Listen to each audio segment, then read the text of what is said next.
ہو کبھی درپیش جو کوئی مسئلہ، پوچھ لیں حاضر ہوں ہم ان کی بارگاہ۔ الحمدللہ رب العالمین والصلاة والسلام علی خاتم النبیین، اما بعد فاعوذ باللہ من الشیطان الرجیم، بسم اللہ الرحمن الرحیم، والصلاة والسلام علیک یا رسول اللہ وعلی آلک واصحابک یا حبیب اللہ، والصلاة والسلام علیک یا نبی اللہ وعلی آلک واصحابک یا نور اللہ۔ مدنی چینل کے ناظرین، پروگرام دارالافتاء اہل سنت میں آپ کو خوش آمدید کہتے ہیں۔ اللہ پاک ہم سب کے علم میں برکتیں عطا فرمائے، علم نافع کی دولت بھی ہمیں عطا فرمائے۔ ناظرین کرام، اس پروگرام میں باقاعدہ سوال جواب کی صورت میں بہت سا علم دین ہمیں سیکھنے کو ملتا ہے۔ اول تاخیر پروگرام میں شامل رہیں۔ آج کے ہمارے پروگرام میں مہمان مفتی محمد جمیل رضا عطاری صاحب ہیں، ان کو بھی خوش آمدید کہتے ہیں۔ جزاکم اللہ خیر، الحمدللہ علی کل حال۔ ماشاءاللہ۔ اس سے قبل کہ آپ کے سوالات کی طرف بڑھیں، ابتداً درود پاک کی فضیلت ہمارے پیارے رسول مکرم صلی اللہ علیہ وآلہ وسلم کا فرمان عظمت علی شان ہے، جو شخص مجھ پر ایک مرتبہ درود بھیجتا ہے اللہ اس کے لیے ایک قرات اجر لکھ دیتا ہے، اور یہ ایک قرات احد پہاڑ کی مثل ہے۔ سبحان اللہ، صلو علی الحبیب صلی اللہ تعالی علی محمد صلی اللہ علیہ وآلہ وسلم۔ بڑھتے ہیں آپ کے سوالات کی طرف اور دیکھتے ہیں ہمارے ناظرین کیا پوچھنا چاہتے ہیں۔ میرا نام سید مبصر علی شاہ گیلانی ہے، میں ڈاب تحصیل سمانی ڈسٹرکٹ بھیمبر سے تعلق رکھتا ہوں۔ علامہ صاحب، ایک سوال ہے کہ شراب کی لوڈنگ اور ان لوڈنگ کا کام کرنا کیسا ہے؟ برائے مہربانی اس کا جواب دیجیے۔ مختلف نوکریاں ہیں اور جہاں معاشرے میں دیگر کام کاج، تو یہ بھی ایک ملازمت کہ جس میں لوگ شراب ٹرک میں لوڈ کرنا، لوڈنگ ان لوڈنگ، اچھا اس میں کچھ اور ڈیلیور کرنے جاتے ہیں، آرڈر آتے ہیں تو گھروں میں جاتے ہیں، کچھ ایسے ہیں کہ ہوٹل میں، تو وہ ہوٹل میں لوگوں کو سرو کرتے ہیں۔ اچھا ہم بات کریں تو پاکستان میں بھی کئی بڑے بڑے ہوٹلوں میں یہ سلسلہ ہے اور اس طرح کے معاملات چل رہے، لیکن بیرون ملک بطور خاص لوگوں کے اندر اس طرح کے معاملات زیادہ ہیں، کیا کہیں گے آپ؟ بسم اللہ الرحمن الرحیم۔ شراب حرام ہے اور اس کا ایک ایک قطرہ ناپاک ہے۔ اب چاہے یہ نشہ دے نہ دے، کسی بھی مسلمان کا یوں شراب نوشی کرنا، یعنی انگور سے بالخصوص بنی ہوئی شراب کا پینا، یہ حرام ہے کہ اس کا ایک ایک قطرہ ناپاک ہے۔ تو اب شراب کے حوالے سے حدیث مبارکہ میں نبی پاک صلی اللہ تعالی علیہ وآلہ وسلم نے 10 قسم کے افراد ایسے ہیں جن پر لعنت فرمائی ہے۔ حضرت انس بن مالک رضی اللہ تعالیٰ عنہ فرماتے ہیں کہ حضور اکرم صلی اللہ علیہ وسلم نے شراب کے بارے میں 10 شخصوں پہ لعنت فرمائی: شراب بنانے والے پر، شراب بنوانے والے پر، شراب پینے والے پر، شراب اٹھانے والے پر، جس کے پاس شراب اٹھا کر لائی گئی اس پر، شراب پلانے والے پر، شراب بیچنے والے پر، شراب کی قیمت کھانے والے پر، شراب خریدنے والے پر، اور جس کے لیے شراب خریدی گئی اس پر۔ تو گویا کہ شراب کے حوالے سے جو افراد جس طریقے سے شراب بنانے سے لے کے پینے پلانے تک مختلف مراحل میں جو تعاون کر رہے ہیں، اس میں شراب اٹھانے والا بھی شامل ہے، لوڈنگ ان لوڈنگ کرنے والا بھی اس میں شامل ہے۔ تو یہ وہ افراد ہیں کہ جن پہ آپ صلی اللہ علیہ وسلم نے لعنت فرمائی ہے، اور لعنت کا مطلب ہوتا ہے رحمت الہی سے دور ہونے کی دعا کرنا، کہ یہ شخص اس سے رحمت الہی دور ہو جائے، تو لعنت کا مطلب یہ ہے۔ اور رحمت للعالمین، آقا دو عالم صلی اللہ تعالی علیہ وآلہ وسلم جب کسی شخص پر لعنت فرما رہے ہوں تو ایسے کام کرنے والوں کو ڈر جانا چاہیے کہ نبی پاک صلی اللہ علیہ وسلم جو رحمت للعالمین ہیں، اللہ تعالیٰ کی بارگاہ میں یہ دعا کر رہے ہیں کہ ان پر لعنت ہو، یعنی یہ افراد تیری رحمت سے محروم ہو جائیں۔ تو اب یہ جو نوکری ہے لوڈنگ ان لوڈنگ کی شراب کی، تو یہ ناجائز ہے، حرام ہے، اس پر ملنے والی اجرت بھی ناجائز و حرام ہے۔ تو لہذا اگر کوئی ایسی جاب کرتا ہے جس میں شراب کو سرو کرنا ہو، شراب ایک جگہ سے کاؤنٹر سے اٹھا کے ٹیبل پر سرو کرنا ہو، نکال کر دینا ہو، یا شراب کی بوتلیں ٹرک میں لوڈ کر کے پھر آگے کسی شہر میں کسی ہوٹل ریسٹورنٹ پر پہنچانا ہو، وہاں اس کی کریٹ اتارنا ہو، یا شراب کی بوتلوں کو اٹھا کر پھر کسی سپر اسٹور میں وہ جہاں اس کے رکھنے کی جگہ ہو، شیلف وغیرہ بنے، وہاں رکھنا، سجانا، لگانا، یہ جو معاملہ ہے یہ سب ان احادیث میں جو بیان کیے گئے افراد ہیں جن پہ لعنت فرمائی گئی ہے، ان میں سے جو بھی کسی طرح سے کام کر رہا ہوگا وہ ناجائز کر رہا ہوگا، تو شراب خانے کے اندر جو افراد کام کر رہے ہیں شراب بنانے کے حوالے سے، ان کا کام بھی، ان کی اجرتیں بھی، ان کی نوکریاں بھی، یہ سب ناجائز ہیں، گناہ کے کام ہیں۔ اور اس چیز سے مسلمانوں کو توبہ کرنی چاہیے کہ شراب نوشی میں کسی بھی طرح سے کسی کی مدد کریں، چاہے بنا کر یا پیش کر کے پلا کر یا جس انداز کی بھی ہو، تو اس پہ توبہ کرنی چاہیے۔ تو جو افراد اس طرح کی کوئی نوکریاں کر رہے ہیں جس میں شراب کو لوڈنگ ان لوڈنگ کرنی پڑ رہی ہے، اس حوالے سے ڈرائیور ہے۔ اچھا، یہ بعد کو بڑے مطمئن ہوتے ہیں، یعنی اس طور پر کہ گاڑی والا ٹرک بھر کے لایا، ٹھیک ہے، مزدور بھی ارینج کرتے ہیں، ٹرک بھرتے ہیں، یا چھوٹی گاڑی ہو، مزدور کہتا ہے میں نے تو اتار کے رکھی، میرا کیا اس سے لینا دینا، ایک بات میں نے اسٹور والے کو دے دی۔ اچھا، اسٹور والا کہہ رہا ہے میں تو 10 چیزیں بیچ رہا ہوں، بلکہ 100 چیزیں بیچ رہا ہوں، اب اس میں ایک یہ بھی آئٹم ہے، تو لوگوں پہ وہ غلط کر رہے ہیں، میں ایک تو غلط نہیں کر رہا، یعنی وہ اپنے آپ کو یوں سمجھا لیتے ہیں کہ میں تو اتنے اسٹور میں تو اتنا کام کر رہا ہوں نا، میں تو ملازمت ہوں اور اپنی اجرت میں وقت کی اجرت لے لیتا ہوں، اب اس میں مجھ سے چاہے وہ نارمل کوئی چیز خرید کے جا رہا ہو یا شراب جا رہا ہو، وہ یہ کام کرنے لگ جاتا ہے اور اپنے آپ کو دل کو ایک طرح کے بنا لیتے ہیں۔ کئی تو فزیکل باقاعدہ ایسے ہوتے ہیں کہ جو ایسے سیٹوں کے پاس جاب کر رہے ہوتے ہیں یا ان کے خصوصی بندے ہوتے ہیں جن کو پتا ہے کہ میرا سیٹ کن چیزوں میں مبتلا ہے، اب اس کو اپنے سیٹ کو راضی کرنے کے لیے اس طرح کی غلط اور ناجائز چیزیں بھی مہیا کر کے دینی ہوتی ہیں کہ وہ چونکہ عام ملازموں کی طرح تنخواہ نہیں بلکہ ایک اچھی خاصی سیلری لے رہا ہوتا ہے، تو وہ یوں بھی کر رہے ہوتے ہیں۔ تو یہ جو سوچ ایک بنے کہ میں 10 چیزیں صحیح کر رہا ہوں، ایک آدھ وہ کر رہا ہوں، اور پھر جانتے ہوئے بھی یہ ملازمت لینا یا اس ملازمت پر قائم رہنا، کیا کہیں گے آپ؟ دیکھیں، اگر جائز کام پر آپ نے اجارہ کیا ہے کہ آپ مثال کے طور پہ 8 گھنٹے 10 گھنٹے آپ ملازمت کے لیے آپ پیش کر رہے ہیں، تو اس ملازمت کے لیے آپ نے جب اپنے 8-10 گھنٹے گویا فروخت کر دیے، بیچ دیے، تو اب جو آپ سے وہ آپ کا سیٹ کام لے گا، تو اس میں یہ بات ضروری ہے کہ وہ آپ سے وہی کام لے سکتا ہے جو شرعاً جائز ہو۔ جو ناجائز کام ہو وہ اس کا لینا ناجائز آپ سے، آپ کا اس کی اطاعت کرتے ہوئے ناجائز کام کرنا یہ بھی ناجائز۔ تو اس حوالے سے اگر کوئی نوکری کر رہا ہے، اس میں جائز کام بھی کرنے پڑتے ہیں لیکن اس کی نوکری میں ناجائز کام بھی انکلوڈ ہیں، شامل ہیں، تو اس کا ناجائز کاموں کا ارتکاب کرنا یہ ناجائز ہی رہے گا۔ وہ اس کے 10 جائز کاموں کے ساتھ ساتھ یہ 1-2 ناجائز کام اس کی مکمل ڈیوٹی کو یہ نہیں کر سکتے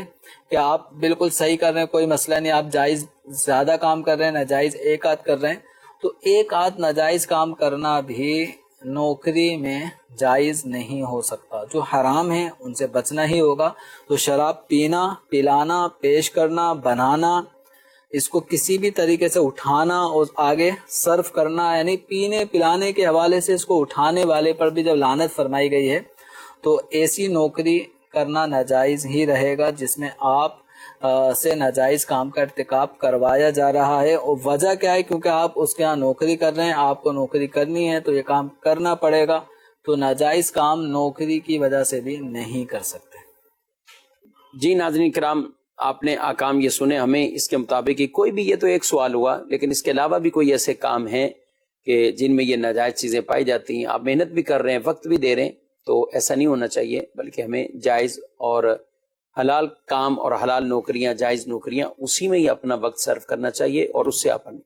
ارننگ حاصل کریں اور آمدنی حاصل کریں اور اسے ذریعہ آمدنی بنائیں، کیونکہ سب محنت کرنے کے باوجود بھی اگر یہ ناجائز پہلو باقی رہ جاتے ہیں تو پھر وہ محنت کرنا ایک طرح کا بیکار بھی ہے اور گناہ بھی ذمہ آیا۔ اللہ تعالیٰ سب کے لیے آسان اور حلال اور آسان روزگار کے اسباب پیدا فرمائے۔ اچھا جب تک نہیں ملتی لوگ اس طور پر کہتے ہیں کہ ابھی تک تو ہے نہیں تو اب یوں چلاتے رہیں. صرف اس کی بات نہیں، لیکن کئی اور ہوتی ہیں جن کو پتہ بھی ہوتا ہے کہ یہ کام ٹھیک نہیں ہے، لیکن ان کے مائنڈ میں یہ ہوتا ہے کہ یہ کاروبار چھوڑیں گے تو آگے تو ابھی کوئی اور ذریعہ نہیں ہے، تو اسی کو یہی سوچ سوچ کر بعض اوقات والد دنیا سے چلا جاتا ہے، بچے وہی سوچ رہے ہیں، کام چونکہ وہیں سے شروع ہوا تھا اور آگے جا رہا ہے. کیا کہیں گے آپ؟ لیکن برائی کا ترک کرنا تو ضروری ہے. تو جو اچھے کام بھی آپ کی جو نوکری کے اندر شامل ہیں آپ انہی کو بس کنٹینیو رکھیں. جو ناجائز کام آپ سے اس نوکری پہ کروائے جائیں گے وہ آپ صاف طور پہ منع کرتے ہیں کہ یہ ناجائز کام میں نہیں کر سکتا. اب یہ کہ بعض اوقات آپ کے خدا خوفی کی برکت سے بھی ہو سکتا ہے اگلے شخص کا سیٹ کا ذہن بن جائے گا یار بندہ کام کا ہے، اس کو بلا وجہ میں ناجائز کام میں پھنسا رہا تھا اور یہ نہیں پھنس رہا، لہذا اس کو جائز کام تو جو یہ کر رہا صحیح کر رہا دیانت داری سے کر رہا اس کو کرنے دو. تو آپ کو بعض اوقات یہ شیطان ڈراتا ہے، خوف دلاتا ہے کہ اگر تو نے سیٹ سے یہ کہا کہ میں یہ کام نہیں کروں گا تو نوکری سے نکال دے گا. تو ممکن ہے کہ وہ سیٹ نہ نکالے اور آپ کی یہی ادا اس کو سمجھ میں آ جائے کہ یار یہ آدمی دیانت دار ہے، خدا سے ڈرتا ہے، لہذا ایسے آدمی تو ہونے چاہیے کہ جو اللہ سے ڈر رہا ہے تو وہ کم از کم میرے مال و اسباب میں غبن بھی دھوکہ دہی بھی نہیں کرے گا اور بالکل پراپر طریقے سے دیانت داری کے ساتھ میرے مال و اسباب کو فروخت کرے گا، کام کو آگے لے کے چلے گا. تو اللہ تعالیٰ پر توکل ہو، بھروسہ ہو. وَمَن يَتَّقِ اللَّهَ يَجْعَلْ لَهُ مَخْرَجًا، جو اللہ تعالیٰ سے ڈرتا ہے اللہ تعالیٰ اس کے لیے راستے نکال دیتا ہے. وَيَرْزُقْهُ مِنْ حَيْثُ لَا يَحْتَسِبُ، اور اس کو ایسی جگہ سے اللہ تعالیٰ روزی عطا فرماتا ہے کہ بندے کے وہم و گمان میں بھی نہیں ہوتا. بندے کے لیے آسان روزگار کے ایسے ذرائع کھل جاتے ہیں. تو اللہ تعالیٰ سے ڈرتے ہوئے، خوف خدا رکھتے ہوئے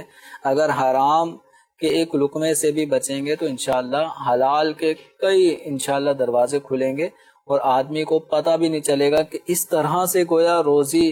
میرا انتظار کر رہی تھی، میں تو پھنسا ہوا تھا، سمجھ رہا تھا کہ بس یہی میری روزی روٹی ہے. اس سے بہتر اور رزق حلال کے اور بھی اللہ تعالیٰ نے ذرائع رکھے ہیں، لہذا اللہ تعالیٰ سے دعا بھی کرتے رہیں اور حرام سے بچنے کی بھرپور کوشش کریں. اور ایسی نوکریوں پر جس میں حرام بھی کام بھی کرنے پڑتے ہیں مستقل ڈٹے رہنا کرتے رہنا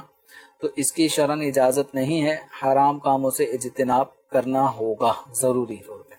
جی مزید سوال. میں مامون پرواز اسلام آباد سے بات کر رہا ہوں. ایک بچی ہے اس کی شادی اس کو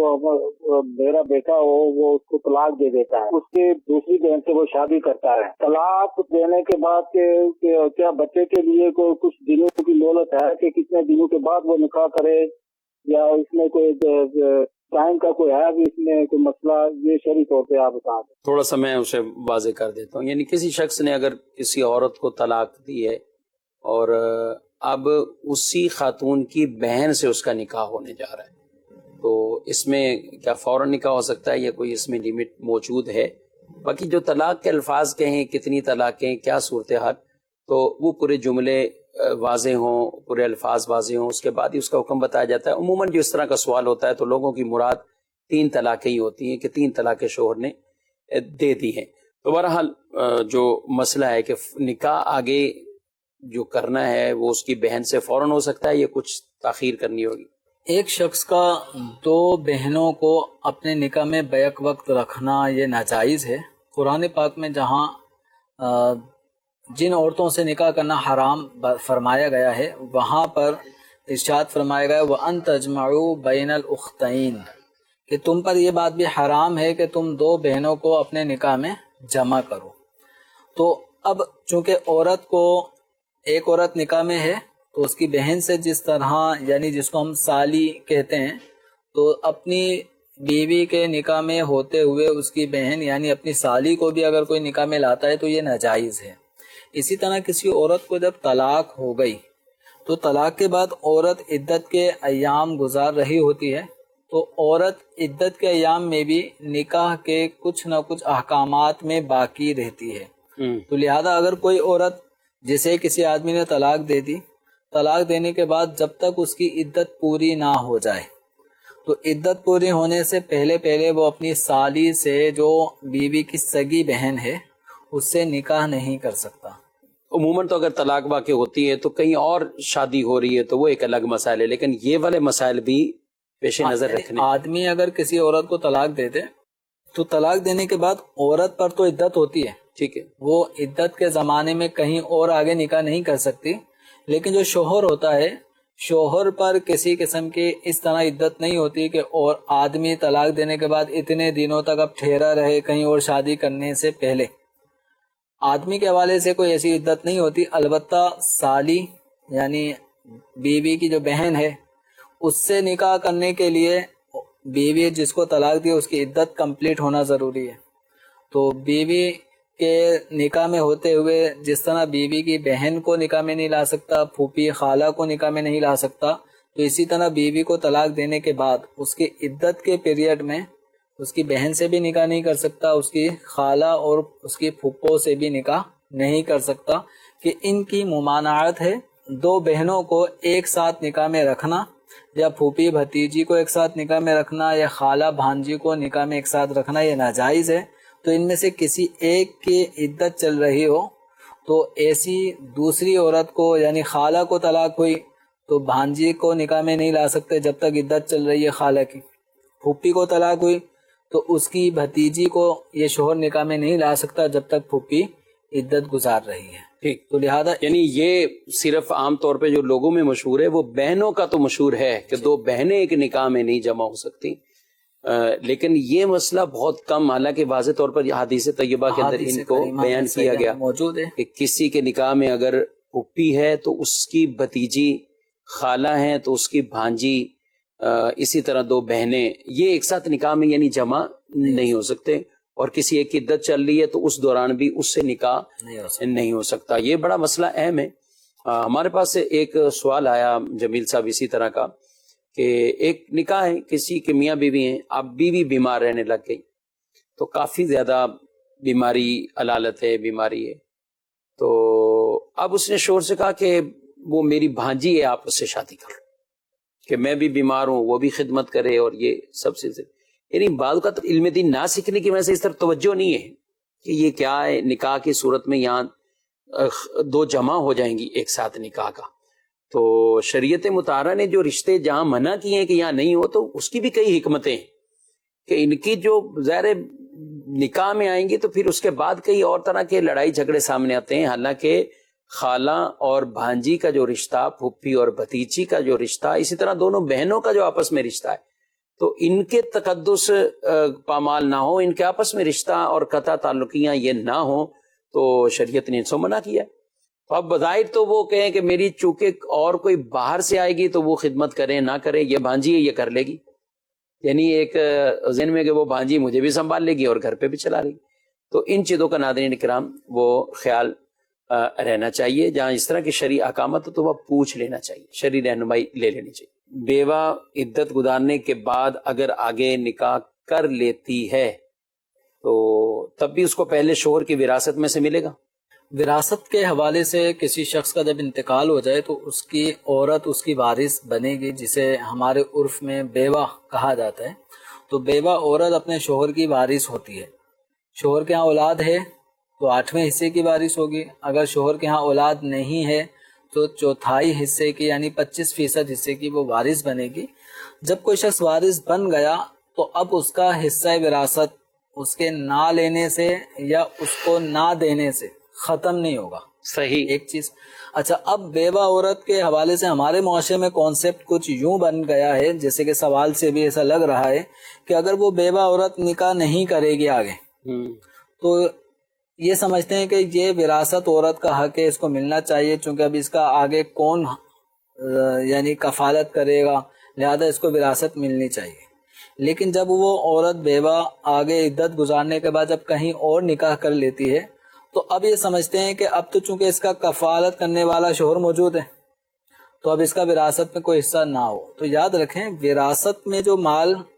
ورثہ کے حصے میں اور ان کی ملکیت میں آتا ہے تو یہ ضروری نہیں ہے کہ کوئی کفالت کی صورت میں کوئی بدلہ ہے. صحیح.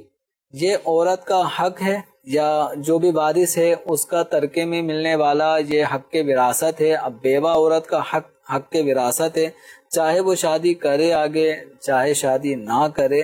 بہر صورت اس کا یہ حق ہوگا. باقی رہا معاملہ نان نفقے کا، تو اب وہ تو ایک الگ سے واجب چیز ہے کہ جو بھی شخص کسی عورت کو اپنے نکاح میں لاتا ہے تو اس عورت کے رہن سہن، اس کے کپڑے وغیرہ، ضروری ساز و سامان کا اہتمام کرنا یہ شوہر کی ذمہ داری ہے. نان نفقہ، کھانے پینے کا اہتمام کرنا، رہائش کا اہتمام کرنا ضروری ہے.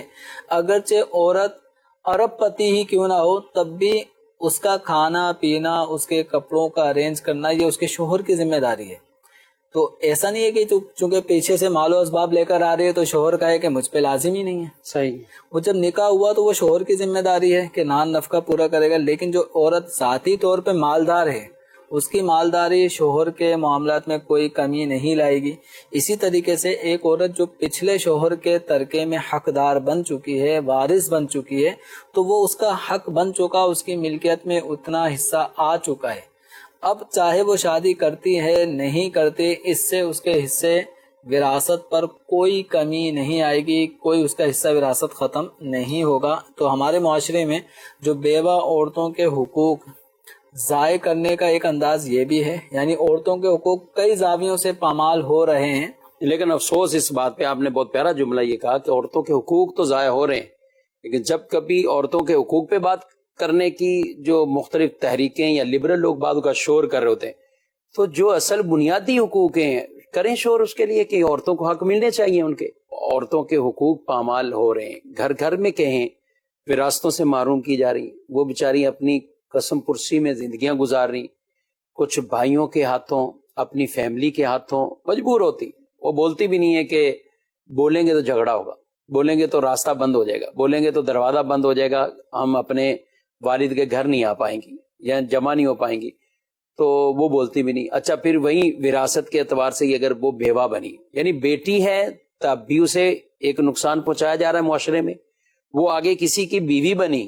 شوہر کا انتقال ہوا، وہ بیوہ رہی، اس نے 2 4 سال 10 سال 20 سال وہاں گزار دیے. اب بیوہ ہونے کی صورت میں بھی اس پر یہ ظلم ہے کہ اسے حصہ نہیں دیتا. اور پھر وہ کہ جس کی آگے شادی ہو جائے، یعنی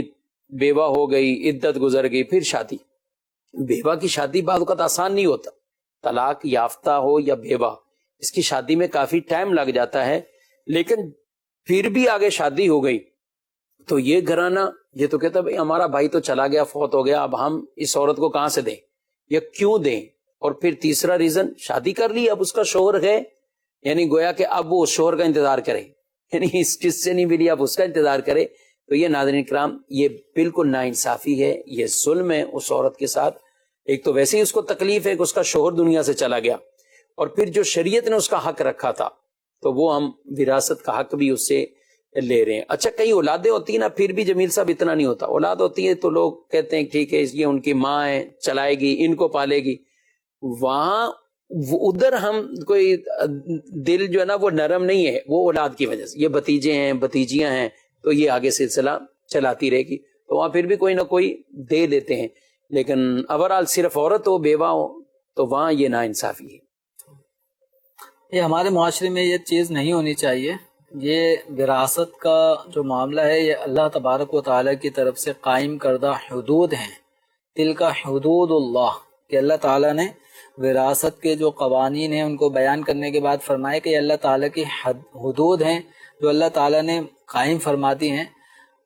اور جو ان حدود کو پامال کرے گا اس کے لیے پھر دردناک عذاب اللہ تبارک و تعالیٰ نے تیار رکھا ہے. تو اس حوالے سے ہمیں ڈرنا چاہیے. تو یعنی کسی کا حق وراثت جتنا بھی بنتا ہے اس کو اس کا حق وراثت ضرور ضرور ضرور پہنچا دیں، چاہے آپ کا وہ بھائی نہ رہا. اسی طرح شفیق صاحب جس طرح ہم ایک بیوہ عورت کے حوالے سے حصہ وراثت کو ڈسکس کر رہے ہیں، جو ہی کسی عورت کا انتقال ہو جاتا ہے اور جو اس کا شوہر ہے، یعنی بیوہ عورت پہ تو کسی طرح ترس کھانے والے لوگ ہیں کہ یہ عورت بیوہ ہو گئی ہے. جس کی بیوی انتقال کر گئی اور اولاد نہیں تھی، ایسا شخص تو حصہ وراثت میں آدھے حصے کا مالک بنتا ہے. عورت کے آدھے حصے کا مالک بنتا ہے. اگر عورت کا انتقال ہو گیا اور اس عورت کے ہاں اولاد نہیں ہے تو عورت کی جائیداد میں جتنا بھی مال و اسباب ہے اس کی ملکیت میں، وہ سب ملکیت میں آدھا شوہر کا ہے۔ مطلب ایک اندازہ اگر ہم لگائیں تو یہ کہیں کہ عورت کی ملکیت میں کوئی جائیداد مکان نہ بھی ہو لیکن جہیز کا سامان اس کی ملکیت میں، اس کو جو کچھ زیورات ماں باپ نے دیے تھے وہ بھی عورت کی ملکیت میں، لڑکے والوں کی طرف سے جو بطور ملکیت اس کو ملے تو وہ بھی اس کی مالکہ ہیں، شوہر نے جو کچھ گفٹ تحائف دیے تھے زیورات کی صورت میں یا نقدی وہ بھی، تو یہ ساری چیزیں یوں دیکھ کر اس میں آدھا یعنی اولاد نہیں تو آدھا شوہر مالک ہے۔ ہاں، مثال کے طور پہ اگر یہ سب چیزوں کے جہیز کے سونے 10 لاکھ بن جاتے ہیں۔ 10 لاکھ روپے بن رہے ہیں تو 5 لاکھ روپے کی مالیت شوہر کا حق ہے۔ اچھا، وَلَكُمْ نِصْفُ مَا تَرَكَ أَزْوَاجُكُمْ إِن لَّمْ يَكُن لَّهُنَّ وَلَدٌ، کہ اگر تمہارے ہاں عورتوں کے ہاں اولاد نہ ہو اور وہ انتقال کر جائیں تو قرآن پاک میں فرمائے گا وَلَكُمْ نِصْفُ مَا تَرَكَ أَزْوَاجُكُمْ، تمہاری بیویوں نے جو کچھ چھوڑا اس کا آدھا پھر تمہارے لیے۔ اور اگر عورت کے ہاں اولاد ہو تو پھر شوہر کا چوتھائی حصہ ہوتا ہے 25%۔ تو اب ہم جو ڈسکس کر رہے ہیں کہ جس طرح ایک بیوہ عورت ہے اس کے بارے میں کہہ رہے ہیں کہ اس کو لوگ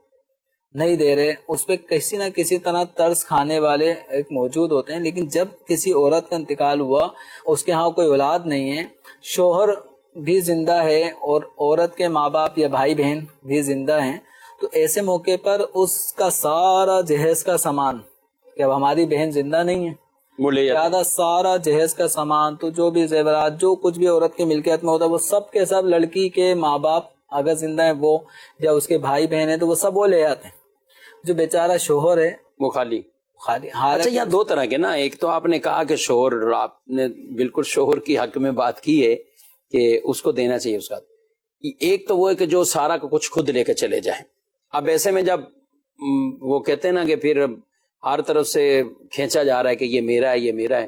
تو لڑکے والے وہ جو زیورات دیے ہوئے ہوتے ہیں تو یہ اپنا زیور بھی سائڈ پہ کر لیتے ہیں کہ یہ تو ہم نے دیا ہے۔ ان کو بھی شرعی حکم پہ عمل کرنا چاہیے، جتنا ملکیت میں ہے، کس کی ملکیت ہے۔ ناظرین، شریعت مطالعہ نے کوئی ایسے احکامات رکھے ہی نہیں ہے کہ آدمی سوچتا رہے کہ اب یہ کس کا ہے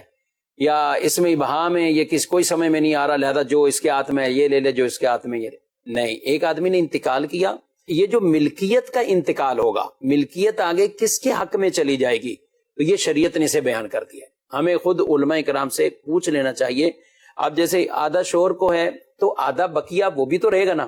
اب وہ کس کو ملے گا؟ جمیل صاحب اب اولاد تو ہے نہیں ہے، ماں باپ ہیں، تو کیا کہتے ہیں پھر وہ آدھے کا کون مالک بنے گا؟ یعنی اگر کسی عورت کا انتقال ہوا اور اس کے ہاں کوئی اولاد نہیں تھی، اس کا شوہر زندہ ہے اور اس کے ماں باپ بھی زندہ ہیں، صحیح، تو اب اس صورت میں وراثت کے مال کے 6 حصے ہوں گے۔ صحیح، آدھا یعنی 3 حصے شوہر کی طرف چلے جائیں گے۔ صحیح، 3 حصے شوہر۔ اب جو باقی 3 حصے بچے ان میں ایک حصہ جو 1/3 وہ ماں بقیہ جو وہ والدہ ہے اس کو مل جائیں گے، صحیح، اور جو باقی 2 حصے ہیں وہ اس کے والد کو ملیں گے، عورت کے 2 حصے والد۔ یعنی یوں ہوگا کہ اگر شوہر ہے، ماں باپ بھی ہیں، عورت کے اولاد کوئی نہیں ہے اور اس کا اگر انتقال ہوتا ہے اور اس نے مثال کے طور پہ 6 لاکھ روپے کی مالیت چھوڑی ہے تو 3 لاکھ روپے کی مالیت شوہر کے حصے میں آئے گی، نصف حصہ شوہر کا ہوتا ہے اگر عورت کے ہاں اولاد نہ ہو، اور اس صورت میں ماں باپ زندہ ہیں تو ماں کا ایک حصہ ہوگا، یعنی 6 لاکھ میں سے 1 لاکھ ماں کے ہو جائیں گے اور 2 لاکھ جو باقی بچیں گے وہ اس کے والد کے ہوں گے، یعنی عورت کے والد کے۔ اور یہ ہم ناظرین کرام یہ ایسا نہیں ہے کہ ماں کو ایک ہی ملے گا، جب بھی دیکھے تو کہیں ماں کو ایک ملے گا، یہ اس تقسیم کے زاویے میں کہ جب شوہر ہے، مرحومہ کی ماں اور ان کے والد ہیں، لیکن یہی جب اگر اولاد ہیں تو اب اولاد میں دیکھا جائے کہ بیٹے ہیں، بیٹیاں ہیں، یا دونوں ہیں یا کوئی ایک ہے، اور بالخصوص بیٹیاں ہیں، تب بھی مسئلہ پھر آگے جائے گا اور مسئلہ مزید آگے ڈیٹیل کے اندر جائے گا۔ تو جب بھی کوئی اس طرح کا واقعہ ہو تو پوچھ لینا چاہیے، کیونکہ اچھا جمیل صاحب جب اولادیں ہوتی ہیں نا تو پھر وہ لڑکی کے ماں باپ کی طرف توجہ نہیں جاتی، لڑکی کے ماں باپ جو بیوی فوت ہوئی ہے اس کے ماں باپ بھی تو ہیں، وہ بھی تو اس کے وارث بن رہے ہوتے ہیں، تو ان کی طرف توجہ نہیں جاتی۔ تو ہمیں چاہیے ہم خود مفتی صاحب سے جب مسئلہ پوچھیں گے نا تو مفتی صاحب خود ہی پوچھ لیں گے کہ کون کون حیات ہیں، کون کون زندہ ہے اور کون کون زندہ نہیں ہے۔ تو آپ مسئلہ مفتی صاحب کو پیش کر دیں، مفتی صاحب خود بھی اس میں وضاحت لے لیں گے کہ کون کون سے آپ کے ورثہ وہ موجود ہیں اور کن کن کا حصہ بنتا ہے۔ ٹھیک ہے، آپ کی مرضی، آپ کچھ اور بھی زیادہ بتا دیتے ہیں، بعض اوقات تو وہ کاٹ بھی دیتے ہیں کہ نہیں نہیں یہ تو آتے ہی نہیں اس میں۔ اب لڑکی ایک فوت ہوئی ہے بالفرض، بیوی فوت ہوئی ہے، شوہر ہے، شوہر کے بچے ہیں، بیٹے ہیں، بیٹیاں ہیں، اب ادھر دیکھا تو ماں باپ نہیں ہے، ماں باپ میں سے کوئی نہیں، اب آپ نے ساتھ لکھ دیا کہ لڑکی جو فوت ہوئی ہے بیوی، اس کے بہن بھائی ہیں، تو ظاہر ہے وہاں خود ہی کٹ لگ جائے گا کہ اب یہ سلسلہ وراثت کا اس طرف نہیں جائے گا، یہیں تک یہ موقوف ہو جائے گا۔ بنیادی طور پہ مدنی چینل کے ناظرین اتنا ذہن میں رکھیں، کسی بھی شخص کا جب انتقال ہوا، انتقال کے وقت اگر اس کے ماں باپ دونوں یا کوئی ایک بھی موجود ہے، مرنے والے شخص چاہے وہ مرد ہو یا عورت ہو، تو ماں باپ اپنی اولاد کے ترکے میں وارث ہوتے ہیں۔ صحیح۔ اب کتنے حصے کے وارث ہوتے ہیں یہ الگ بات ہے، یہ ڈیٹیل معلوم کرنے کے بعد پتہ چلے گی۔ اسی طرح کوئی بھی آدمی یا عورت فوت ہو تو اس کے آگے جو اولاد ہے، اس کے جو بیٹے بیٹیاں ہیں وہ بھی وارث بنیں گے۔ اب بیٹا کتنے کا وارث بنے گا، بیٹی کتنے کی وارث بنے گی، یہ ڈیٹیل معلوم ہونے کے بعد بتایا جائے گا۔ اسی طریقے سے اگر آدمی کا انتقال ہوا اور اس کی بیوی زندہ ہے، یا بیوی کا انتقال ہوا اور اس کا شوہر زندہ ہے، تو میاں بیوی میں سے کسی ایک کا انتقال ہونے کی صورت میں بھی دوسرا وارث بنے گا۔ اب اس دوسرے کا حصہ کتنا ہے وہ پھر ورثہ کی ڈیٹیل تفصیل معلوم ہونے کے بعد بتایا جائے گا۔ بس اتنا ذہن میں رکھیں کہ اولاد کے انتقال کی صورت میں ماں باپ بھی وارث ہوتے ہیں، ماں باپ کے انتقال ہونے کی صورت میں ان کی اولاد وارث ہوتی ہے، میاں بیوی میں سے کسی ایک کا انتقال ہو دوسرا وارث بنتا ہے۔ اب جو بھی وارث بن گیا اس کو حصہ وراثت نہ دینا یہ حدود اللہ کی خلاف ورزی ہے، حد سے تجاوز ہے، ظلم زیادتی ہے۔ اور اللہ تبارک و تعالیٰ نے دیگر احکامات شفیق صاحب قرآن پاک میں بیان فرمائے ہیں، اتنی تفصیل کے ساتھ وراثت کو جو بیان، جتنی تفصیل سے وراثت کو بیان کیا، اللہ اکبر، اتنی تفصیل اللہ تبارک و تعالیٰ نے اور احکامات کی بیان نہیں فرمائی۔ اللہ، وہ پھر نبی پاک صلی اللہ تعالیٰ علیہ وآلہ وسلم نے حسب ضرورت ان کی کچھ تفصیلات بیان کی ہیں، لیکن جیسے نماز کا حکم آیا، زکوٰۃ کی ادائیگی کا حکم، اللہ کی نماز ہے بھی اتنی بار ذکر، افضل عبادت ہے، زکوٰۃ ہے اس کا حکم آیا، حج کا حکم آیا کہ اللہ تعالیٰ کے لیے بندوں پر حج لازم ہے۔ اسی طرح ماہ رمضان کے روزے رکھنے کا حکم آیا، فمن شہید منکم الشہر فلیصم، اجمالاً بیان فرما دیا۔ اب اس کی تفصیل آپ صلی اللہ تعالیٰ علیہ وآلہ وسلم فرما رہے ہیں، لیکن جہاں وراثت کا معاملہ آیا، وراثت کے اندر آپ اس آیت وراثت کو پڑھیں تو بیٹے کا حصہ کتنا ہے وہ بیان کیا جا رہا ہے، ماں باپ کا حصہ کب کتنا چینج ہو رہا ہے، تبدیلی کے ساتھ ہو رہا ہے، کہیں چھٹا حصہ ہو رہا ہے، کہیں ماں کا 1/3 حصہ ہو رہا ہے، باپ کے پاس 2 حصے جا رہے ہیں، کہیں شوہر کا 1/4 حصہ بن رہا ہے، کہیں شوہر کا 50% حصہ بن رہا ہے، کہیں بیوہ کا 25% حصہ بن رہا ہے، کہیں بیوہ کا 8واں حصہ بن رہا ہے، کہیں بیٹی کا آدھا حصہ بن رہا ہے، کہیں 2 یا 2 سے زیادہ بیٹیاں ہوں تو وہ 2/3 حصے میں شریک ہو رہی ہیں۔ یعنی وراثت کے اگر قوانین کو دیکھیں تو یہ واقعی اللہ تبارک و تعالیٰ نے بیان فرما دیا اور ایک اصول ہمیں عطا فرما دیا۔ اب اس کی جو خلاف ورزی کرے گا تو اب سمجھ لے کہ وہ اللہ تبارک و تعالیٰ کے بیان کردہ واضح احکامات کی وہ خلاف ورزی کر رہا ہے۔ اور یہ تو واضح طور پر حدیث میں فرما دیا، جس نے کسی کی وراثت میں سے حصہ نہ دیا، قطع کر دیا، تو اس نے گویا کہ جنت سے اپنا حصہ ختم کر لیا۔ مال وراثت میں خیانت نہ کیجیے۔ وراثت سے متعلق یہ رسالہ ہے تو اس کو ضرور آپ حاصل کریں، اور یہ گھر گھر کی ضرورت ہے، گھر گھر کی ضرورت ہے، اس کو ضرور دیکھنا چاہیے اور اس کو پڑھنا بھی چاہیے تاکہ ہم کسی طرح کے ظلم اور زیادتی والے معاملات میں نہ پڑیں۔ مزید سوال۔ میرا نام محمد عارف ہے اور میرا سوال یہ ہے کہ گھر میں خواتین ہوتی ہیں تو وہ وضو کر کے نماز پڑھ لیتی ہے خاتون، اگر اس کو نماز پڑھنے کے بعد پتہ چلتا ہے کہ ناخنوں میں آٹا پھنسا رہ گیا تو اس بارے میں کیا حکم ہے، اس کی نماز ہو جائے گی یا نہیں؟ جی، عورتوں سے متعلق مسئلہ پوچھا ہے کہ اب اگر یہ ناخنوں میں آٹا ہے، اسی طرح کچھ اور بھی چیزیں بعض اوقات ظاہر ہوتی ہیں تو کیا کہیں گے؟ اچھا، کچھ چیزیں ایسی ہیں کہ جو ہمیں وضو کرنے کے وقت ہمیں ان پر توجہ چلی جاتی ہے، جیسے اگر ہم ہاتھ دھو رہے ہیں تو ہمیں کہیں نہ کہیں آٹا وغیرہ لگا ہوا نظر آئے گا. اسی طرح جو مزدور ہوتے ہیں وہ سیمنٹ بجری وغیرہ سے کام کر رہے ہوتے ہیں تو ان کے بھی ناخنوں میں کہیں نہ کہیں سیمنٹ بجری کے ذرات آ جاتے ہیں. تو جس کو اپنے ہاتھوں میں اپنے پاؤں میں اگر کوئی ایسی چیز جو لگی ہوئی نظر آ رہی ہے اور اس سے اس کا روزانہ کا تعلق ہے یعنی اس کا کام کاج کا حصہ ہے تو اگر اسے کوئی چیز ایسی اپنے پاؤں پر اپنے ہاتھ پر لگی ہوئی دکھائی دے رہی ہے کہ جس کے اوپر سے پانی تو بہہ جائے گا اس کے نیچے والا حصہ جو کھال کا ہے اس پہ پانی نہیں بہے گا تو وضو نہیں ہوتا. تو ایسے موقع پر جو آٹا گوندنے والی جو خواتین ہیں یا اسی طرح ہوٹلز پہ جو روٹیاں بناتے ہیں تندور پہ نان بائی جن کو کہا جاتا ہے تو یہ ہوٹل پہ روٹیاں بنانے والے جن کے ہاتھوں میں ناخنوں میں آٹا چلا جاتا ہے مزدور ہوتے ہیں سیمنٹ بجری گارا ان کے ہاتھوں میں لگ جاتا ہے کلر کرنے والے ان کے بھی ہاتھوں میں کلر لگ جاتا ہے تو انہیں اپنے ہاتھوں کو اپنے پاؤں کو اچھی طرح وضو یا غسل کرنے سے پہلے اچھی طرح چیک کر لینا چاہیے اور ان کے پاس ایسی اشیاء موجود ہوتی ہیں جن کے ذریعے یہ ان کو بآسانی چھڑا سکتے ہیں. کیمیکلز ہوتے ہیں مٹی کا تیل ہوتا ہے جس کے ذریعے وہ کلر وغیرہ اپنے ناخنوں سے کھال سے سب سے چھڑا سکتے ہیں. تو جن کو جو چیزیں نظر آ رہی ہیں دکھائی دے رہی ہیں تو اب ان کو چھڑانا ہوگا وضو غسل کرنے کے وقت. اگر جتنا انہوں نے توجہ دے کر جو چیزیں نظر آ رہی تھیں وہ سب انہوں نے دھو لی صاف کر دی دور کر دی اب وضو کیا ان کے مکمل توجہ کے باوجود کوئی گوشہ چھپا رہ گیا جس پہ دوران وضو دوران غسل توجہ نہیں گئی نماز پڑھ لی نماز پڑھنے کے بعد اب پاؤں کے تلوے کو دیکھا تو اس میں تھوڑا سا کلر رہ گیا تھا لگا ہوا یا ناخنوں کے اندر آٹا بھرا رہ گیا تھا سائٹوں پہ آٹا لگا رہ گیا تھا تو گندا ہوا آٹا کہیں انگلی کے ادھر ادھر کہیں کھانچے میں پھنس گیا تھا وہ اب دکھائی دے رہا ہے. تو جو وضو کیا وضو کرتے ہوئے مکمل نگہداشت کے ساتھ وضو کیا تھا پھر بھی کچھ چیزیں رہ گئی وضو ہو گیا نماز پڑھی وہ ہو گئی لیکن اب چونکہ اب نظر آ چکا ہے تو اب اسی حالت میں اگلی نماز پڑھنے کی اجازت نہیں ہوگی. صحیح. اب یعنی اس کے لیے تو یہ معاف ہے. ہاں اب یہ نہیں کہ یہ نماز ہو گئی تو اب اگلی بھی ہوگی اب چونکہ نظر آ چکا ہے وہ کلر لگا ہوا وہ آٹا چپکا ہوا اب اس کو چھڑانا ہوگا اس کو چھڑا کر پھر اس پہ پانی بہانا ہوگا. دوبارہ سے وضو کرنا ضروری نہیں ہے. صحیح. کیونکہ جو حصہ خشک رہ گیا تھا وہ ہاتھ کا وہ چھوٹا سا حصہ خشک رہ گیا تھا آپ اسی پہ پانی بہا دیں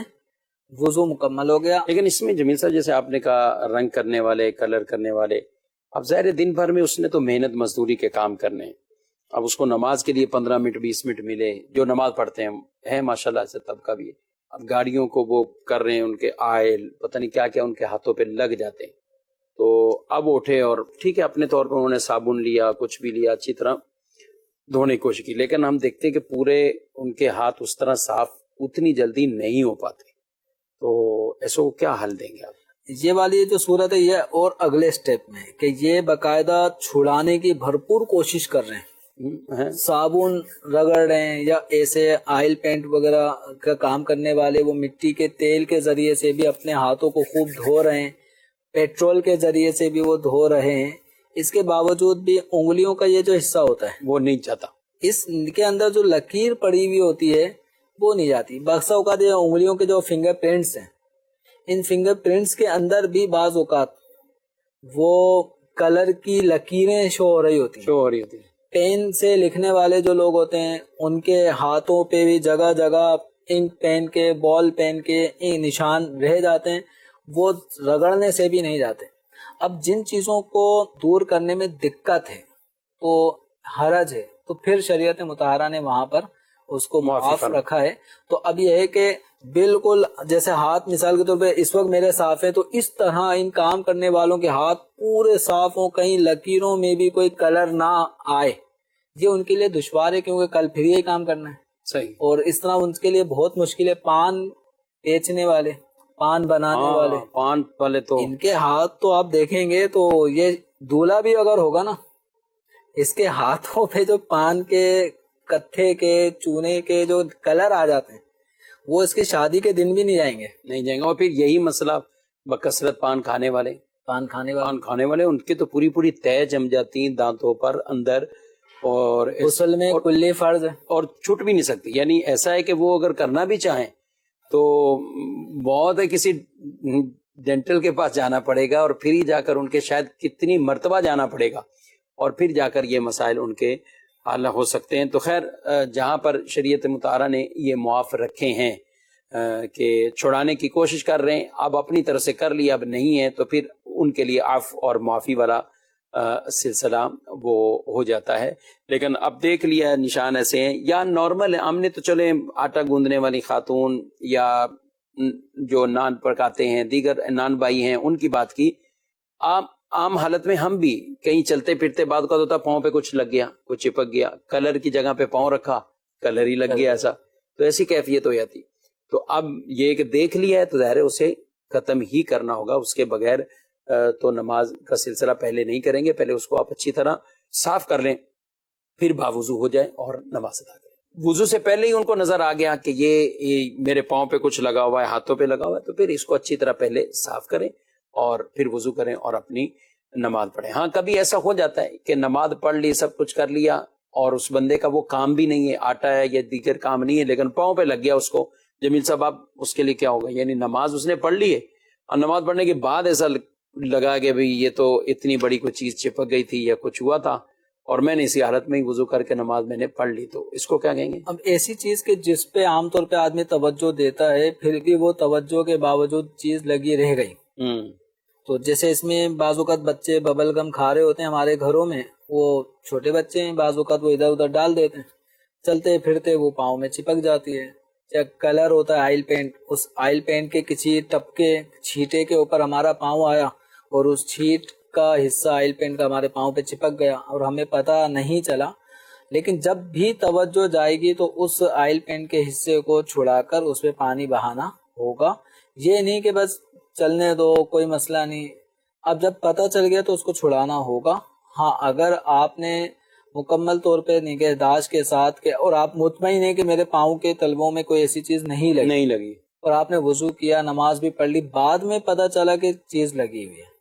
تو اس میں ایک احتمالات بھی ہوتے ہیں کہ یہ چیز آیا وضو سے پہلے لگی ہوگی، وضو کے بعد میں لگی ہوگی، کئی احتمالات ہیں. اب یہ ہے کہ اس کو چھڑا لیں اور آئندہ جب نماز پڑھنی ہو تو پھر اس کو اگر وضو سلامت ہے تو اس کے اوپر پانی بہا دیں، اور اگر وضو جاتا رہا تو نئے سرے سے وضو کرنا ہوگا.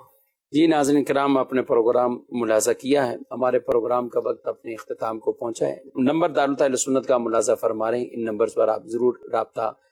کر سکتے ہیں. دارالتحفظ سنت کی یہ ویب سائٹ ہے، اس پر بھی آپ وزٹ کریں تو انشاءاللہ بہت سے دینی شرعی مسائل آپ کو سیکھنے کو ملیں گے. اللہ پاک عمل کی توفیق دے، آمین بجاہ النبی الامین صلی اللہ علیہ وسلم. ہادیو رہنما ہمارے علماء، ہو کبھی درپیش جو کوئی مسئلہ، پوچھ لیں حاضر ہوں ہم ان کی.